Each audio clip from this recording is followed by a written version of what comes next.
আবাস যোজনার তালিকা দেখে চোখ কপালে উঠল সুনিতা রাউতের। তিনি জীবিত, কিন্তু সার্ভে যারা করতে এসেছিলেন তারা তাকে মৃত কেন বানালেন বুঝতে পারছেন না তিনিও।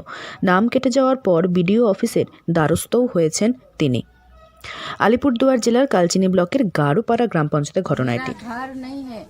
घर का वजह से प्रॉब्लम हो रहा है। मेरा तीन बेटी है। हाँ? 3 बेटी है। मेरा घर बहुत प्रॉब्लम में हम जा रहे हैं कि मेरा घर बनाने है। कितना साल से, बहुत साल से मेरा घर टूटा है। तो दुख है, इसीलिए पंचायत के पास में हम किया है। तो नाम आया था लिस्ट में? नाम आया हुआ है। अभी देख रहे हैं कि अभी बीच में बोल रहा है मेरा मृत्यु मर गया है। গাড়ুপাড়া এলাকার বাসিন্দা সুনিতা রাউতের আবাস যোজনার তালিকায় নাম ছিল। তার ঘর ভাঙাচোরা, যে কোনো মুহূর্তে ঘর ভেঙে পড়ে যেতে পারে এমন অবস্থা। কিন্তু এই সুনিতা রাউতের নাম সার্ভে হওয়ার পর বাদ দেওয়া হয়েছে এবং তাকে মৃত বলে দেখানো হয়েছে। অভিযোগ তার এমনই। তাকে মৃত কিভাবে বানালেন সার্ভে টিম, উত্তর জানতে বিডিও অফিসে গিয়েছিলেন তিনি।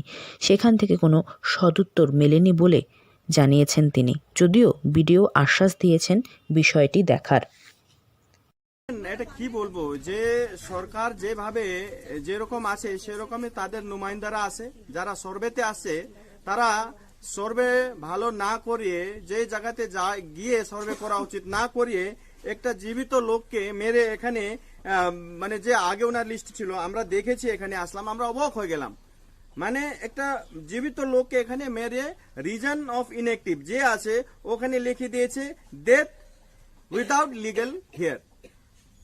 তো কোথায় উনি সার্ভে করে এটা উনি লিখেছে? এই বিষয়ে কালচিনির বিধায়ক বিশাল লামা জানান, যারা সার্ভে করতে আসেন তারা ঠিক মতো সার্ভে করেন না, তাদের বিরুদ্ধে তদন্ত করা উচিত। আলিপুরদুয়ার থেকে অনন্যাদের রিপোর্ট, লোকাল 18 বাংলা।